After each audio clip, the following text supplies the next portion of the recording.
You good? Yeah. Let's roll. So, Alaska, roads look frozen. I imagine you have to be pretty cautious while driving. Yeah, it's pretty challenging. Moose? No way. Has a moose ever ran across the road while you were delivering? Yes.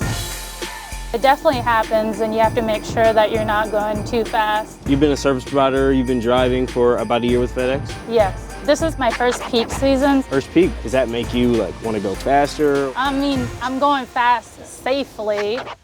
So a lot of those deliveries, are they far away? Yeah, our customers expect great service no matter where they live. I deliver in North Pole, so North Pole? Yeah. There's a real city called North Pole. yeah, North Pole, Alaska.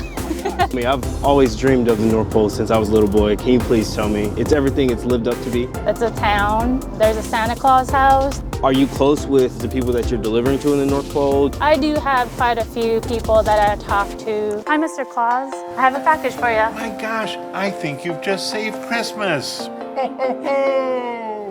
Do you think if Santa Claus was here right now, you could beat him in a delivery competition? I probably might. You think so? Yeah. Angel, I gotta say, FedEx hat, you're rocking. This hat is nice and all, but I have my own. Keeps me warm when it's negative 30. When it's negative 30, Yeah.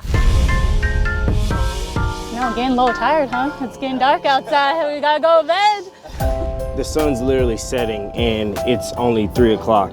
We're coming up on December when the sun is only up for 3 hours. I could not do that. Thanks, Angel, for having me. It's been great. Well, it's great having you here, and we're gonna deliver more happy for the holidays. Yes, we are.